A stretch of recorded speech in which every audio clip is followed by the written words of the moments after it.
Hi, I'm, Hope. Hi, thank you Hi. so much. It's great to be here, Steve. Thank you. And Brittany, nice to meet you for the first time. Hi, nice to meet you. Thank you for having me. Great. So I'm very excited to have this opportunity to speak to both of you. And I guess maybe we could just get started. If you could both just take a minute just to tell us what you've been doing for the last 15, 20 years and what you currently do, and just get us up to speed of who you are, what you're focused on. That would be great. You could start, Hope. All right. Well, I have been vegan myself for 33 years now and been doing animal advocacy and vegan education for about that same amount of time, about 3 decades. I worked for national nonprofits for a good amount of that time. I've actually worked for In Defense of Animals, where Brittany is now, long ago. And I also worked with United Poultry Concerns.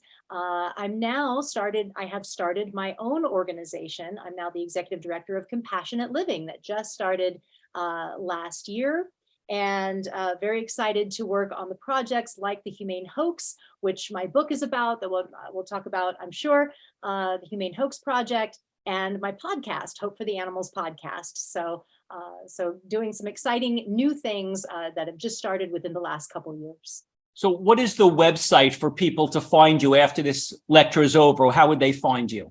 Sure. Compassionate-living.org is my organization. There's also humanehoax.org.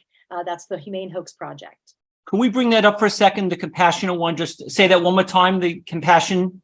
Compassionate-living.org.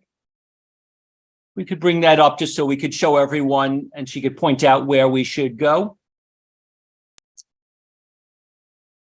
Okay, so where would someone go here to sign up and to get more information? Well, you can go to our contact page, and that gets in touch with us. So yeah, and we're working on a pop-up that would come up to sign up on our e-news list. We don't quite have that yet. But you can always just contact me and I will put you on the e-news list. Okay, great. And Brittany, the same thing. What have you been doing for the last 15 years? And can you bring us up to speed about yourself? Sure. Well, I am much newer to the movement than Hope. I have been doing animal rights activism since mid-2015, but I have done lots of activism since then in a variety of ways. And so I feel like I've put in a lot of time and effort into the movement within that time. I was a teacher, and I had the unique opportunity to be able to teach some activism and social justice type classes in a private program in Southern California before I relocated. I was a writing instructor, and I also, because it was a private program that catered to teachers' interests and passions, I was able to teach kids some activism and social justice, which was a great opportunity. Then in November of 2021, I relocated from the Los Angeles area to Tucson, Arizona. And at that time, I started working for In Defense of Animals. Before, I had just been doing activism with different groups and just as a volunteer thing. But then about a year and a half ago, started this paid position in the movement. And I founded Desert Oasis Turtle and Tortoise Sanctuary. It's a micro sanctuary here on my property for rescued turtles and tortoises. And then my book, Voices for Animal Liberation, it's an anthology that was published in March 2020. Prior to the publication of the book, I had been writing short pieces and had those published in different places, literary sites, and online journals. And so this is my first and only book so far. And yeah, I'm very happy to be here and happy to be connected with all these amazing speakers. So thanks again for having me. Great. And Hope, did you already come out with a new book, or are you coming out with it? What's the status? Right now, it is available. It just came out late April. It's called The Humane Hoax. I see that someone in the chat asked for the name of the books, and mine is The Humane Hoax. And the subtitle is Essays Exposing the Myth of Happy Meat, humane dairy and ethical eggs. And I'm right now in the midst of my book launch. So I'm doing appearances and podcasts and all kinds of things around the book. So yeah, it is out and available on Amazon, or you can get it directly from the publisher, Lantern Publishing and Media.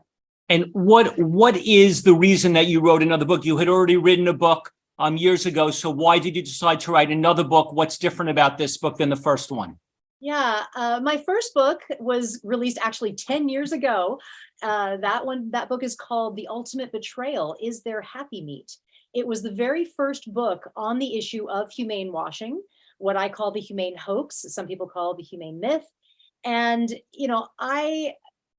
so what happened was, I've been doing this work a long time, and back, 30 years ago or so, in the 90s, early 2000s, you didn't see humane labels like you do now. You would see labels maybe like fresh or young on meat, but suddenly we started, and I believe that this is because the activists and vegans were starting to be successful. We were bringing to attention and bringing to light these horrible things and issues that were happening to animals in animal agriculture, environmental impact, other issues, and people were starting to really question the animal sector, right? The animal farming sector. We were making progress. And so that animal industry, they have very clever marketers, they have wonderful advertisers, and they started doing advertising and labeling that was meant to really appease and reassure consumers that things were improving, right? So we started seeing labels like cage-free and free range and certified humane, things like that. And I found that this was very interesting. I started looking into it.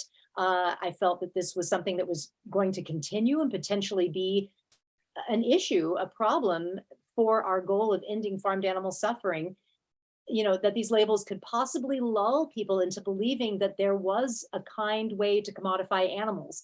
And so I started researching for my first book. I actually went to these farms. I went to cage-free farms. I went to free-range egg facilities. I went to organic dairies. This is back, 15 years ago, 12, 15 years ago, when you could just walk right onto a farm and have a talk with the farmers and the workers. And I did that extensively. And what I found was very disturbing and very disheartening. And I found that these labels meant very little. They're unregulated. And the situation, it's farm by farm and situation by situation, but overall, it means very, very little. These labels, very, very little improvement, very, very little for the animals. And in some instances, it can be a wash. There's no difference, or it can be even worse. So I go into great detail about that in my first book. And since then, that was 10 years ago, now, it's just grown. This labeling and marketing has just taken off. Now we're seeing it everywhere. You don't just see it at the health food store anymore. Now, you see cage-free eggs at your local coffee shop and in the grocery stores. So it has definitely grown. And I decided that because it wasn't only me speaking about it anymore, now there were numerous voices in the animal advocacy arena that were speaking about it. I decided to start compiling essays.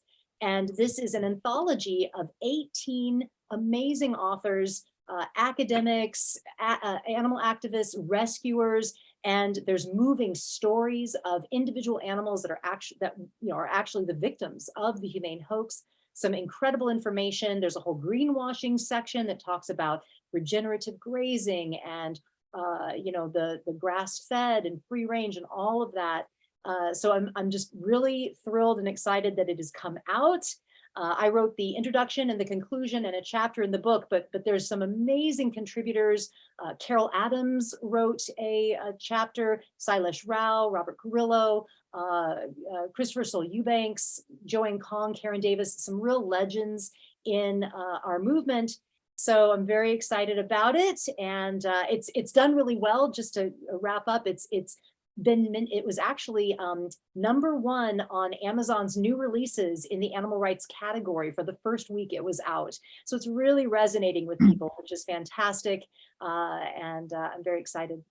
Could we bring that book up you could bring it up on Amazon. Could we show everyone what that book looks like, just in case people are inclined to want to get more information about it.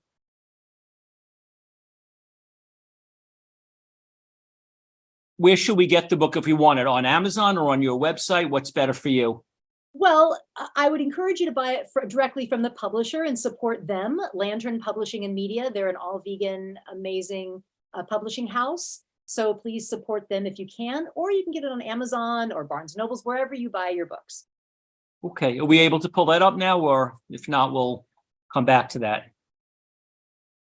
Guess we'll come back to that. Okay. Brittany, why did you compile the book Voices for Animal Liberation, Inspirational Accounts by Animal Rights Activists? What made you decide to go forward with putting together a whole book? And what was that book about? And again, what made you decide to do it, and what was it about? Yeah, thank you. So this is an anthology with 27 contributors plus myself. And as Hope mentioned about her anthology, I wrote the introduction and the closing. My story is in the book, and then I compiled all of the other stories and helped my contributors shape them and edited them. And I had submitted a book proposal to publishers, and this is published by Skyhorse Publishing, which is based in New York. And it's a mainstream publisher. One great thing about Skyhorse is that their distribution is through Simon & Schuster. So that is just a great thing to have for the book. It is available through Skyhorse Publishing on Amazon or anywhere else, where you buy books. You can check and see where it's available, just Googling the title. But yeah, the distribution has been good for the book in terms of various outlets. I put it together because I really felt strongly that there needed to be an anthology in the movement that focuses on activism and the different forms and styles of activism within our movement, because it's so diverse. There are vigils where activists bear witness to suffering animals. There are protests, there's direct action, there are so many forms of outreach and just a whole variety. And I felt like I wanted that to be represented in an anthology that would just cover the bases of the animal rights movement. And so I have some newer voices in the book and some established. I really wanted there to be a mix of longtime folks in the movement and then newer folks, so that there's just a nice variety represented and a nice sense of diversities. And there are 6 sections in the book, and it covers, like I said, different areas of activism. So the first section starts out with seasoned warriors inspiring and transforming. The last section of the book focuses on sanctuary and rescue, and there's everything in between. So it offers the words of both new and highly influential voices in the movement, with the intention of inspiring and educating those who are sparked by the vision of a more ethical world. And it touches on the environment and health, certainly. I mean, we know the benefits of veganism for the planet and our own health, but what it mainly focuses on is ethics for the animals and justice for the animals, and that's its primary focus. But of course, it's all related and it's all one big package. So when we are vegan, it impacts everything and everyone, and really it's just all connected. So yeah, the book was published in March 2020, and I feel grateful that I was able to secure a publisher for it, and the response has been really great. Unfortunately, the book was released right at the start of the pandemic. So it was released on March 3rd, and my book release party, which was a wonderful event in Santa Monica, California, was on March 7th. And the following week, everything shut down. So it was an interesting time to have a new book, especially because it's my first book. out in the world. I wasn't able to participate in, events and conferences and things. Everything was just stopped and canceled, postponed, and so forth. But anyway, the reception has been wonderful, and I feel grateful for all of the support. And I hope that everybody will check it out and take a look online. And yeah, that's Great, thank you. you're welcome. Okay, okay, I'm gonna move on to the next question, but I just want to see, can you just flash up Hope's book so just people could see that one also? Okay, so this one is her brand new book that just came out last week. Okay. Okay, so now let's get to the punchline question. If you surround yourself with nice, friendly people at vegan conferences, they're going to come up to you and they're going to go, I think you guys are wonderful. I love you. I love your book. And I like you guys very much, but this isn't Stephen, Hope, and Brittany's world. We share it with 7 billion people. And what people on the outside, people might smile and be friendly, but on the inside, people usually do what's good for them. I'm sorry if that's a little cynical or negative, but people seem to make decisions that are in their highest good, regardless of what they say. So for all the people out there who are saying to themselves, yeah, I don't know, I got a lot to worry about. I can't worry about animals. I can't worry about how animals are treated. What's in it for them? Why should a person care about how pigs and cows and chickens and fish are treated? Assume that a person is not as emotional or not as open or not as compassionate.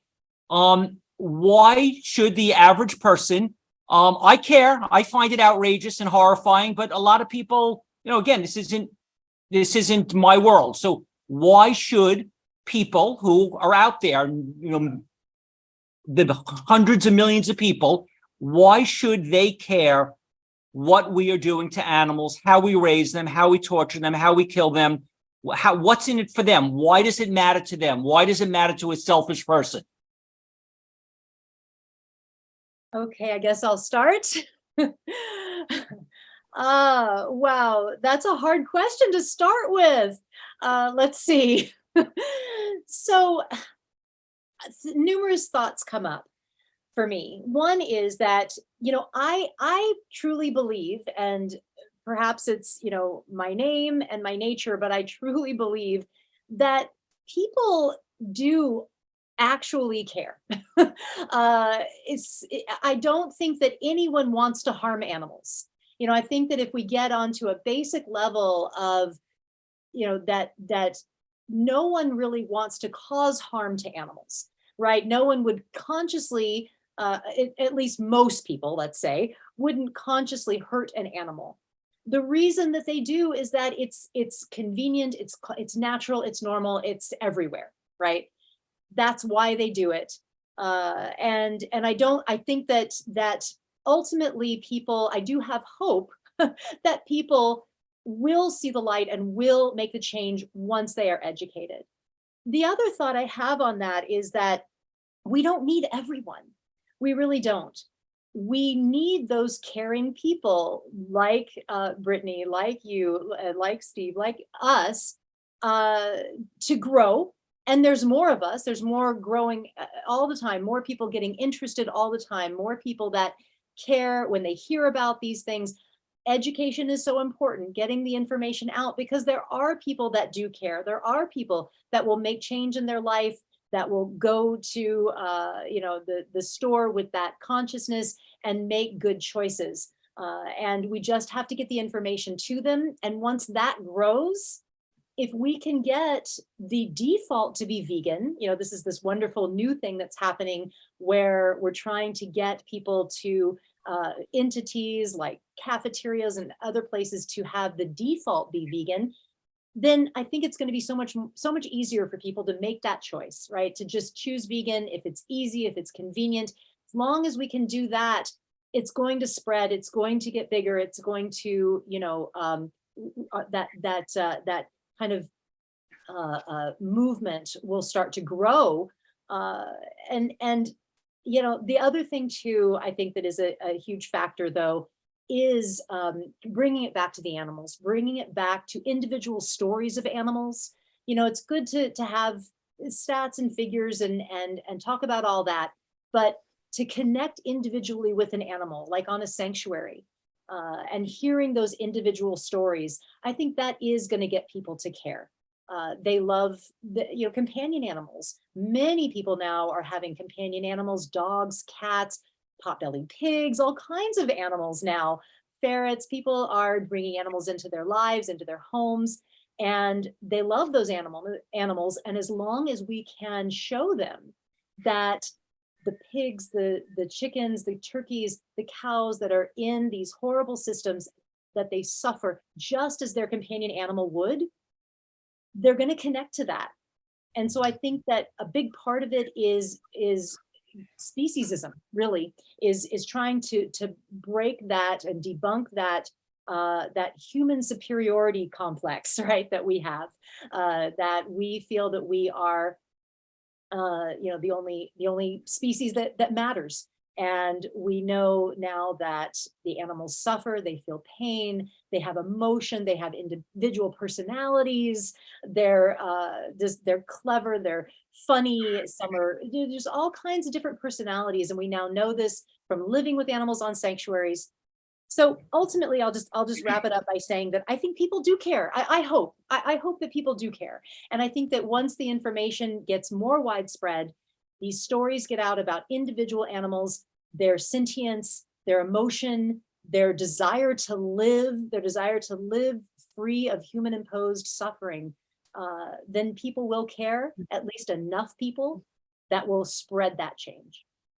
Yeah, just to echo what you're saying, Hope, I agree with everything you have said. And I do feel that with the animals aside, which that's my primary focus, is the animals and the treatment of animals and how unjust and unethically they are treated. And so, first and foremost, animals deserve the right to their lives. They deserve justice. They deserve to live free from harm at the core, at a base level. But in addition to that, we have the environment, which is huge, and our planet is being faced with crisis.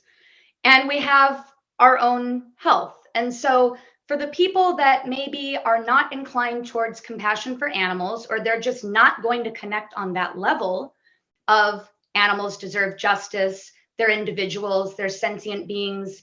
If people can't wrap their mind around speciesism and that aspect of the whole picture, then we can appeal to them on an environmental and health. I mean, it all is connected. So it really all is so very important. And our planet is suffering greatly. We need the world to shift to vegan for so many reasons. We need a vegan world. And so I think that those areas are very important as well. There are, all the studies that show the harm that animal products cause to human health and the immense harm that the animal agriculture industry causes to the planet. I mean, for so many reasons and on so many levels. So that's a great point. Great point, Brittany. Yeah.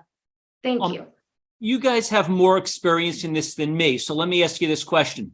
Do you think it's helpful to explain to people how they treat cows, pigs, chickens, dairy cows? In other words, I kind of feel like I'd like to explain it in detail, but I don't know. Is this something that you think is helpful? Does it traumatize people? Like, I kind of feel like if you don't even want to hear about it, then that's even more reason why we shouldn't be doing it. But are you okay to explain how they're treating animals? Or from your experience, is this not a technique that you feel is part of what you want to communicate? I mean, I'm all for it. I Okay. think that we need transparency. We need transparency in the food system. We need transparency in society in general.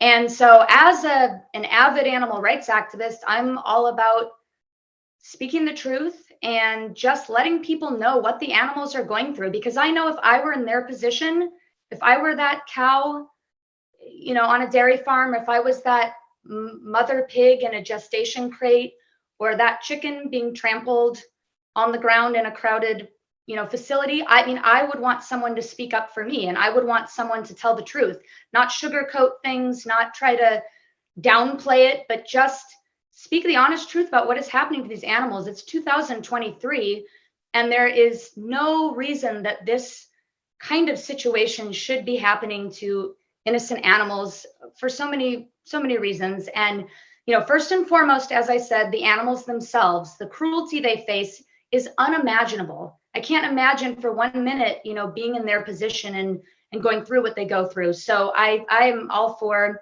just being open and honest. If people don't want to hear it, they'll make it clear they don't want to hear it. And then, there's certain ways to have conversations, and there's certain ways to open the door to those conversations so that it's not you're not alienating people. But I do think that at the core, we have an obligation for the animals to speak up for them. They cannot do it for themselves. They can't go out and hold a protest. They cannot speak up for themselves. So we need to do it. And I feel very strongly about that obligation as a human being on this planet that we share with all earthlings. Okay, so a family of four, a very nice family, very conscious, very caring. They go out to a diner, and one person has a cheeseburger, and the next person has chicken, and the third person has salmon. And the fourth person just has an egg omelet, and they're just very happy there, and everyone in the diner is eating the same types of food. So tell me about the cheeseburger. What happened? How was that cow treated? How is the, let's add pork to it. So how is the pig treated? How is the chicken treated? How are these animals being treated? Because, the cartons don't look so bad, and, I don't know, not everyone understands it. So tell us about what it's like to be a cow raised for beef, a chicken raised for chicken, a fish raised for fish, a turkey for turkey, a cow, a pig raised for pork. Take us through what their life is like. Go ahead, Hope. Okay, well, it's big to have them all. You're one at a time, I guess, whatever's best. Yeah, I guess I'll focus in on chickens. We'll start with chickens. And of course, chickens are terribly genetically bred now. They are genetically bred for different traits. And there's really two different types of chickens that are raised in the industry now. One is focused on getting really heavy quickly to be killed for their flesh. The other is for laying eggs. They're genetically bred to lay eggs. And so there's two really different kinds, and they have very different experiences. So I'll start with the chickens that are raised for flesh. They live very short lives. It's interesting that a lot of people say, "Oh, I'd never eat veal because veal's a baby." It's a veal is a baby cow. It's a very young cow. Well, all of them are very young. They're all slaughtered at a very, very young age. Chickens raised for their flesh, they're weeks or months old when they are slaughtered, and they get fat and full so quickly. They're fattened up. Their breast is so huge. And right away they start having problems because they are so genetically manipulated. They will be too heavy to hold their weight. Sometimes they get arthritis, pain in their legs. Their legs will snap underneath them because they can't hold their own weight. And they're just weeks and months old. It's horrifying what we've done to their little bodies. And they live in filthy, overcrowded, horrible conditions. It's miserable. It's not only physically distressing, but psychologically distressing. And, they're slaughtered at a very young age, and slaughter is a horrible, brutal process. So that's what a chicken goes through who is raised for meat, flesh. And egg laying, it's just as bad. Often the industry standard is battery cages, where birds are just crammed into cages, stacked on top of one another. It would be like living your whole life in a crowded elevator. You know how uncomfortable being in a crowded elevator is. Imagine if that's all the space you had to live. And that is what it's like to be in these cages. Now the industry is moving away from the battery cages into cage free. But what I'd like to say about that, and that's what I get into in the book, is these kind of more humane labeling that's going on.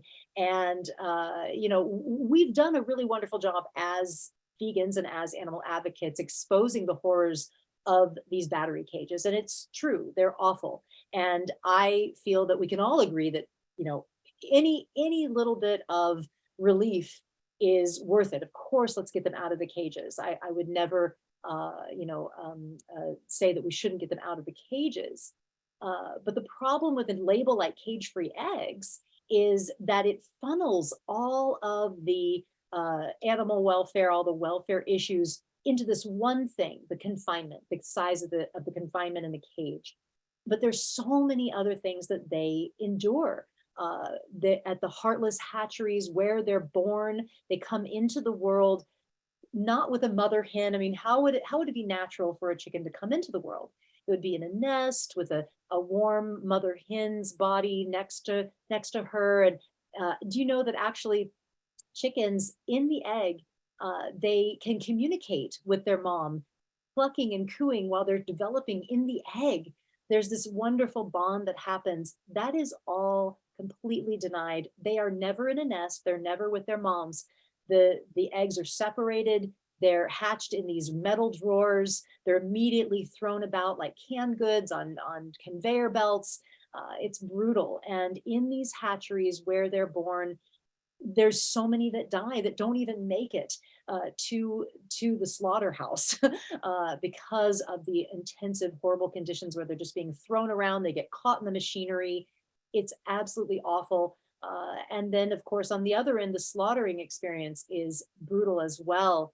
So the problem with a label like cage-free eggs is that all of the welfare concerns get kind of funneled into this one thing, and everything else is ignored. All the other horrors of their life is ignored with this label that seems like, like they're living a good life. Oh, cage-free eggs, they must be living a stress-free, wonderful life.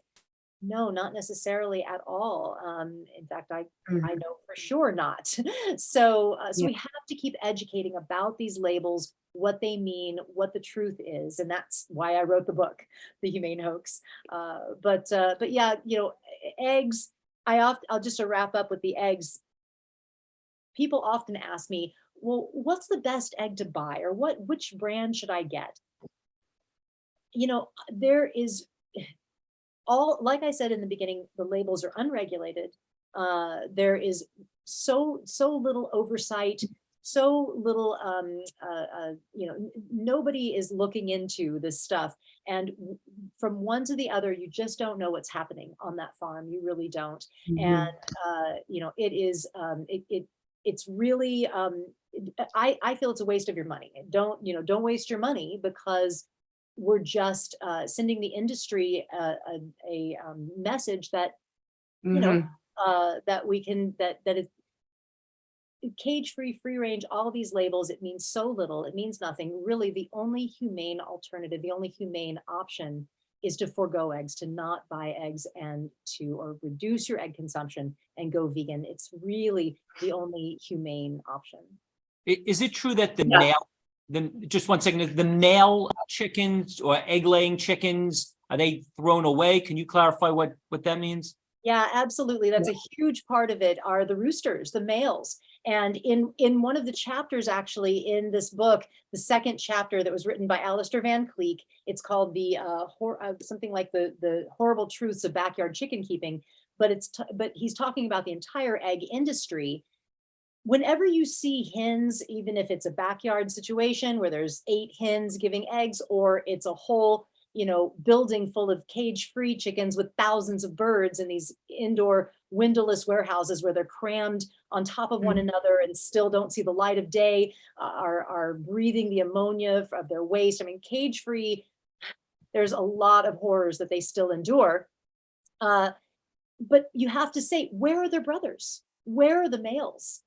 For every one hen, there's a male that suffered and died or was abandoned at the hatcheries. They get killed by the millions. They're thrown away in the dumpsters out back to suffocate and die because, again, it's that genetic strand of egg-laying hens. They only want the females. The males don't profitably grow. They don't grow fast enough to profitably be slaughtered for meat. So they're also ground up alive, the males. In Right. some facilities, it's industry standard to actually put the male chicks in a macerator. They're ground alive, which when people find that out, they're horrified. I mean, grinding up baby, cute little fuzzy chicks. Yeah. So that yes, everything you're saying, Hope. I would like to say something about the dairy industry when you're finished with.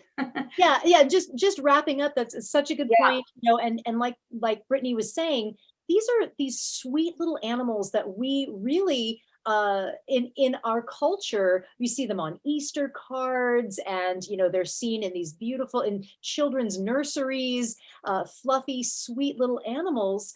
And what we're doing to them that people don't know behind closed doors, this brutal slaughter of these innocent little babies. It is really horrible. So you have to think, where are their brothers whenever you're talking about hens in the egg industry? But yeah, Steve, you want to talk about the dairy industry? Well, yeah, the dairy industry is, I mean, it's all huge for me, and every form, every type of exploitation. But the dairy industry is one that has duped the public for so many decades with the whole idea that humans need cow's milk for their bones, for calcium, for these nutrients, when it's like, if we really stop and think about it, why would we need the milk of another species to have strong bones and to thrive? There are not any other species in the animal kingdom that are drinking the milk of other species. They all drink the milk of their own species. So the dairy industry just really infuriates me. That's the word.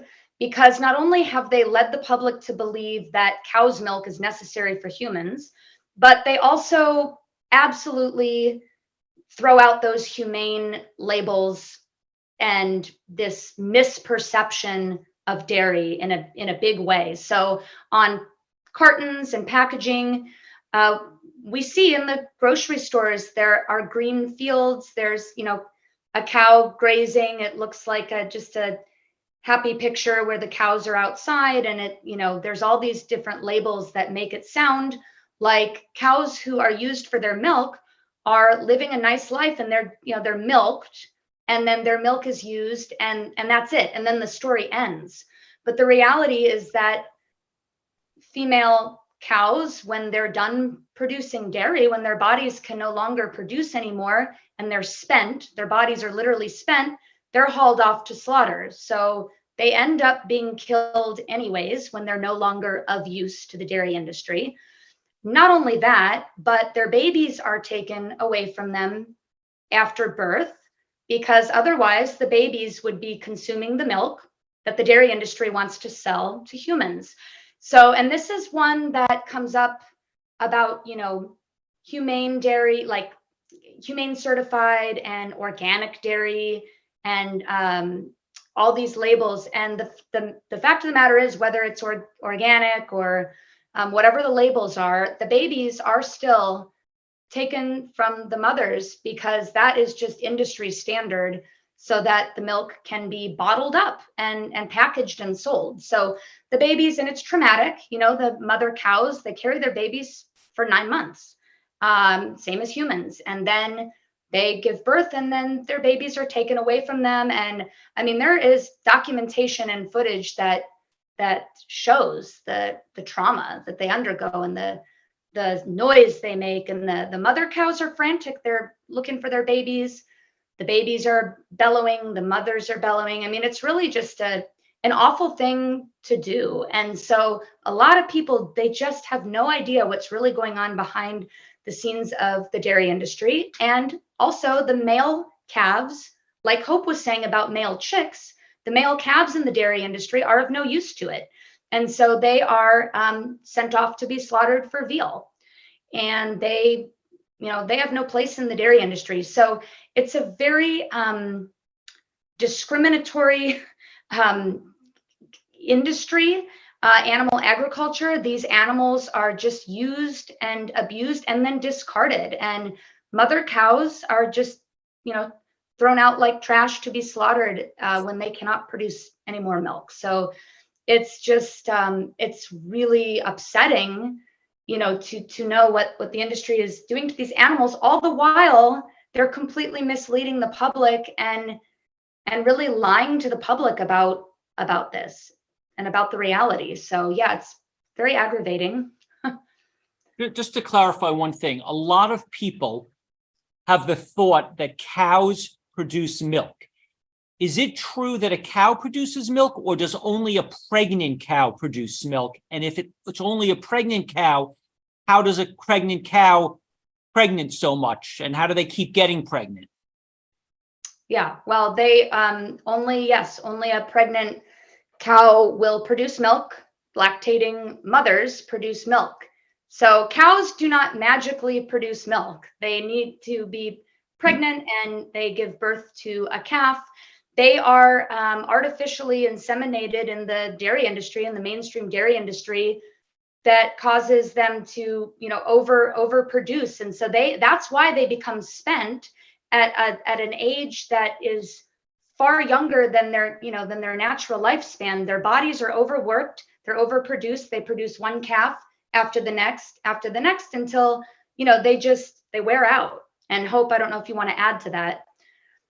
Yeah, absolutely. And the artificial insemination, people have no idea how horrible and invasive, and really it's I would say it is a sexual assault on these cows. It's really awful what they do. It's kind of hard to describe. If you should go to a video of artificial insemination and see what they do, but I'll just briefly describe. They actually put their arm into the cow's rectum, far down all the way to the person's shoulder, to manipulate inside the cow. And then they put a sperm gun in, a very long metal rod in with the sperm, shoot the sperm in, and they're manipulating to get it. It's really horrible.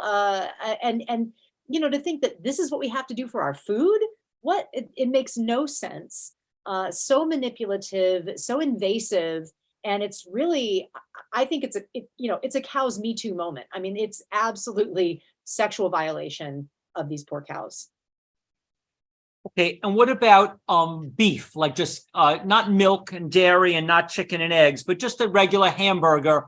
I see cows sitting out in fields eating grass. Is what that doesn't seem so bad. So tell me what's wrong with the whole industry that produces my hamburger? Well, I guess I'll start. So beef cows, it's interesting that people will want to stop eating beef kind of the first thing, right? It's always like, oh, well, I'll stop red meat first. But the cows endure suffering as well. They are, branded, castrated, all without anesthesia, of course. Any procedure, any painful manipulative procedure they do to these cows or any of the animals, they don't use anesthesia. That would cost extra money. So they have painful mutilations that happen to them. And again, they're slaughtered at a very young age. Cows are slaughtered at about a year old. So they get maybe 1 year of life. That's about it. A little less, a little more. So again, they don't have a whole lot of life to live when they could live 20, 25 years. It's stealing so much of their life. And I'd love to talk about the turkeys too. I don't want them to be forgotten. Turkeys are so often forgotten. There's kind of the three big ones, cows, chickens, pigs, and the turkeys don't get talked about, but there's, billions of turkeys that are killed around the world every year for their flesh. And we seem to only think about them at Thanksgiving. So I definitely want to acknowledge them. And something that people don't realize with turkeys, yes, fish too. I'm seeing that in the in the chat. Absolutely. We should talk more about fish. And I actually, my whole presentation at this conference last year was about fish. So you should definitely check that out. But turkeys, two things that are unique to turkeys that people don't realize is one is the detowing. So we hear about debeaking, where they slice off a portion of the chicken's beak. Chickens are debeaked often, where they slice off a portion of their beak. It's very painful with like a hot solder blade. Beaks are very sensitive, nerve-rich areas of their body sometimes, and this happens to turkeys as well, the debeaking. So chickens and turkeys are debeaked. But turkeys are also detowed, where they actually cut off a portion of their toes. And that is because turkeys have talons, like long nails. And when they're stressed, when they're scared, they will use their talons to defend themselves. And so they will use their talons against the workers or other turkeys if they're and they certainly are confined it's completely overcrowded and confined. They're thrown about and tossed about. And so they use their talons to defend themselves. So when they're just babies, they cut a portion of their toes off. It's called detowing, and they'll use just crude implements, like sometimes like shears, like that you cut a gardening tool, or you cut branches, a branch cutter, anything, scissors, they'll use whatever. And it's incredibly painful. And I've seen turkeys from free-range turkey farms that have been detowed, and their poor little feet just look like stumps, and they're limping around, unable to walk naturally. It is horrible. So the detowing is terrible in turkeys. The other thing that's unique to turkeys is that they also are artificially inseminated. They cannot mate naturally anymore. They've been so genetically manipulated. The males are so huge, their breast is so huge for meat, that they would crush the females if they allowed them to mate naturally. So they separate the males and females, and they artificially inseminate them. They, extract the semen, you can imagine what that is, from the males, and then insert it into the females. And this is such a violation. They have to turn the poor female turkey upside down to open her vent. It's got to be so scary and frightening, and not knowing what's going on, and then they insert the semen into her. So just some horrible things that people have no idea. I mean, these are details that the average consumer and people don't know, and they need to know. Yeah, absolutely. So everybody has a right to know what, where their food is coming from, and who they're eating, right? Who, not what. So this is not a hamburger, a hot dog. This is a cow and a pig. These labels, these food item names that end up on menus are just covering who they are. They are cows and pigs, and they do not deserve any of what they're subjected to. So people really do have a right to know what is going on in the food system. Like I said earlier, transparency and truth, and knowing that the hot dog or the hamburger they're eating comes from torture, and it's just not acceptable. So we really need to escalate the transparency big time and make sure that people are aware of, like I said, who they're eating and where these animals come from that end up on their plates. What about fish, though? Because a couple of things, haven't people always lived on fish, and don't we need fish to feed the world? And even better, if we grow them in fish ponds out of the oceans, isn't that like much more, it doesn't hurt the ocean as much? So why not? People might say, I understand why we don't want to eat beef and chicken and pork, because we mistreat the animals, but what's so bad about eating fish? Well, I'll say one thing.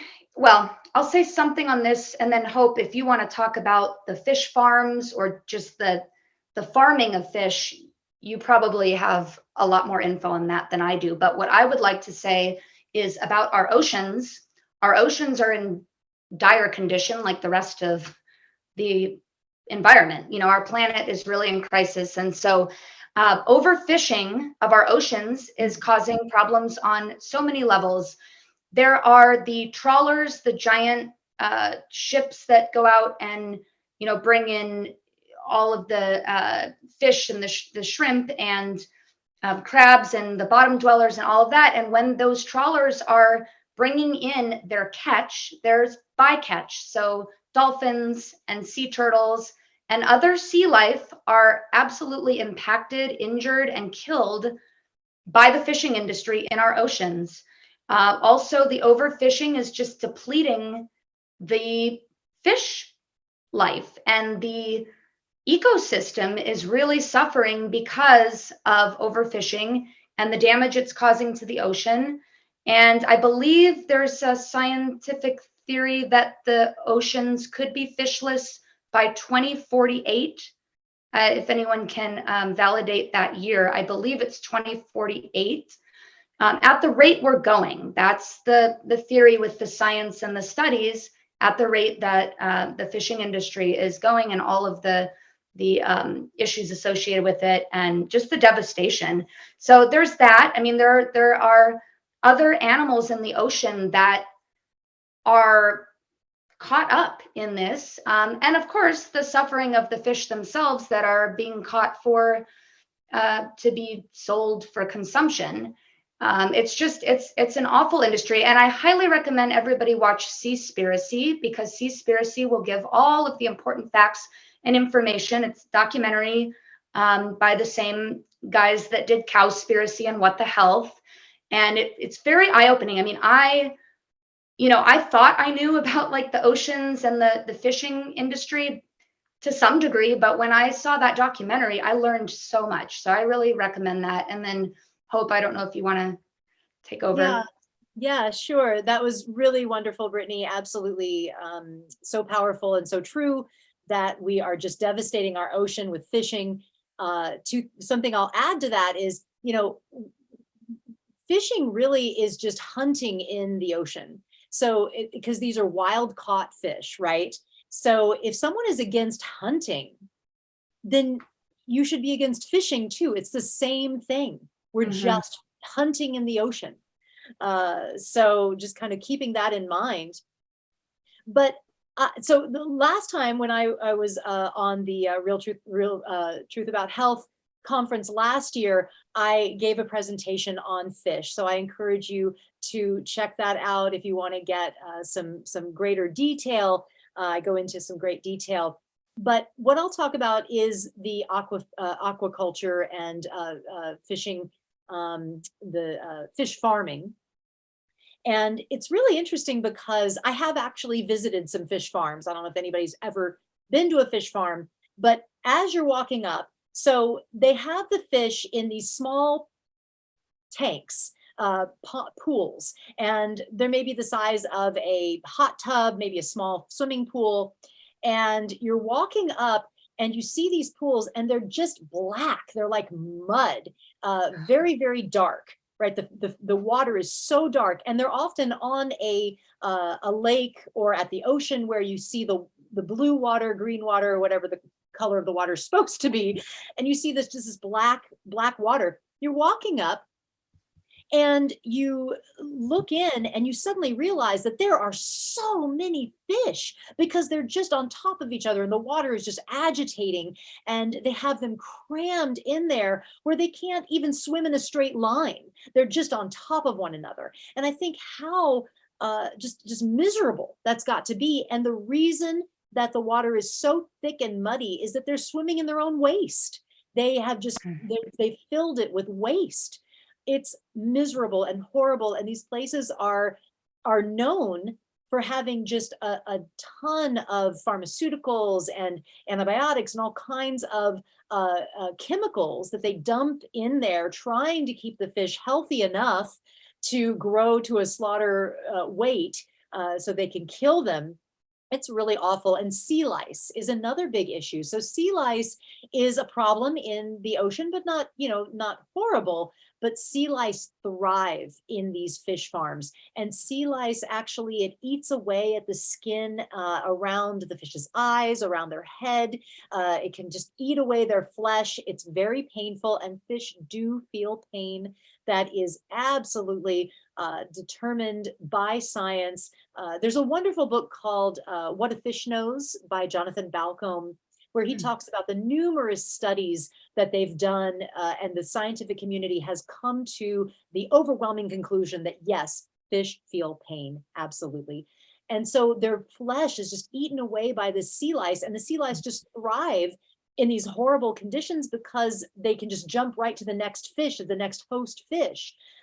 So they're really, really terrible. I think they have something like a 20% mortality rate before slaughter. So basically 20% of the fish are just going to die because it's such horrible conditions, and that's considered an acceptable loss. Really horrible stuff. And, we have to keep in mind that even though they're so kind of separate from us, so different from us, they live in a different world, they live in a different environment. Fish are our ancestors. They are they are animals. They're our kin, right? And we have to remember that they too are individuals. They are sentient. They are playful. They're amazing animals. And again, I'll just plug that book, What a Fish Knows. Wonderful studies around the individuality, the personalities of fishes, and just keeping in mind that they deserve to live just as much as a dog, a cat, a cow, a pig. So fish are incredible, incredible animals. Yes, absolutely. Everything you said was perfect. Thank you, Hope. I completely agree with all of that. I want to mention one other thing about the oceans real quick is that forgot to mention earlier, but all of the pollution that is caused from the fishing industry also needs to be acknowledged, because there's so much trash. And I mean, the Great Pacific Garbage Patch, there's like these huge areas of the ocean that are just, the trash just accumulates, and it's horrible. The fishing line, the hooks, all the nets discarded in the ocean, they end up tangling animals, tangling sea life.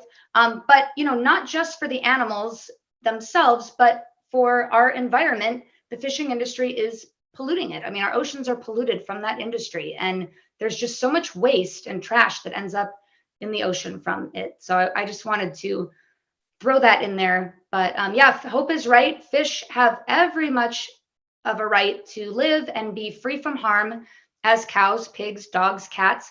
And that is really the basis of speciesism. A fish is a dog, is a pig, is a cow, is a human. I mean, we're all earthlings. We're all living, breathing, feeling creatures. We're all capable of pain, fear, love, joy, and all of it. And so it's just really about trying to educate people, trying to dismantle speciesism, and trying to break down the walls of cognitive dissonance that have programmed us from birth, that have conditioned us to believe that other animals are inferior. We're all equal. Oh, you're muted.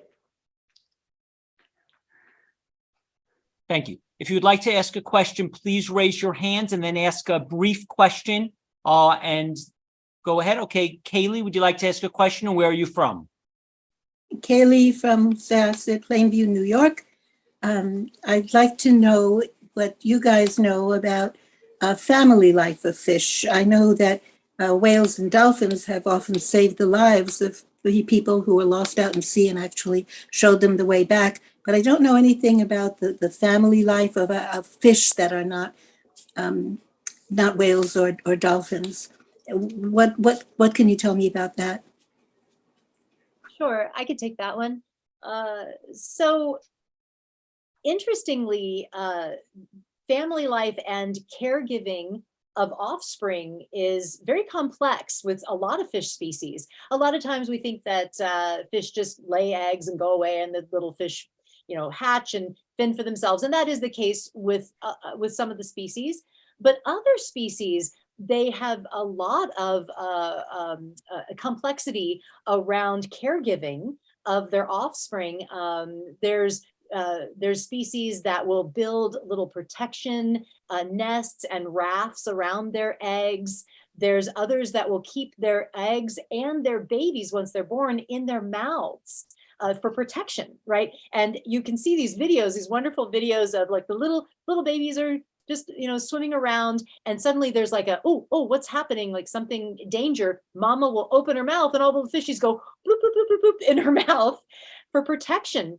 And those fish actually, while that is happening, they will lose body weight because they're not eating at that time. They're just protecting their fish. They'll sometimes lose a great deal of their body weight because they're just taking care of their babies. So I'm trying to remember, there were some other wonderful stories about caregiving and parenting that I have in my presentation, but it's not coming to me now. But I will tell another story just to show the complexities of fish. And this one is about two little goldfish that were observed, and the story was told. And it was Blackie and Big Red, okay? And two little goldfish. Blackie was a little black moor goldfish, that's the species. And he was born a little wonky. He just kind of hopped around the bottom of his tank. He couldn't swim well. And he had a buddy, a friend in the tank with him, Big Red. And Big Red was just a gorgeous big golden fish, goldfish. So when it was time for feeding, and you drop the food in on the top of the tank and it kind of floats down, right?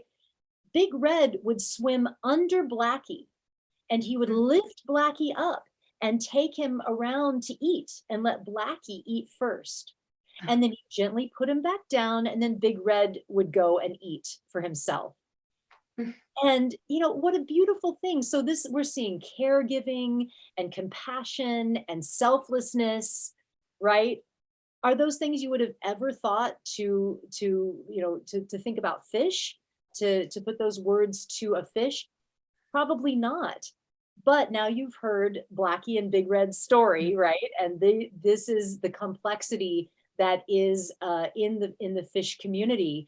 On so many levels. They are individuals just like us. So, yeah. So from your experience as some people who have been passionate about these issues in the past, you've given lectures before, you've spoken to people. What is happening? Like, what do politicians say? What does the news media say? What does the public say? Like, this isn't the first time we're discussing this. So there are influential people in the world. Do they hear you? Do they care? Like, what has been the response to your books, to your lectures, to your media tours? What happens when you tell people this stuff? What do they do? What happens? Well, I think change is happening, just not as fast or as soon as we would like. And Hope can probably speak to this more because you've been in the movement a long time, longer than me. So you could probably speak it on that. But I will just say, from my observations, I think that in large part due to the climate crisis, this planetary crisis, like we are facing a planetary catastrophe, really. And so I think because of that, there are many people that are worried about their children's future and their grandchildren's future on this planet, that it's coming to a tipping point. Like, this is all building to a point where we cannot continue on this way. We cannot maintain this kind of system. Things have to change. Factory farming, first and foremost, has got to go. All animal agriculture needs to end. But the massive scale of harm that factory farming is causing to the water and the air and everything, the whole environment is really significant. It's major. So I think that there are many people who are realizing on a climate and environmental level that this kind of system just cannot continue. And so that, I think, is really waking a lot of people up. I would love to see everybody have compassion for animals and stop this horrific system for the animals. But like I said earlier, it's all connected. The environment, the animals, our health, we are animals too. So it's all connected, and things really, really need to change. So Hope, you can take over. Well, I'll just say, yeah, I have been observing the reaction and the how people feel about veganism for a very long time.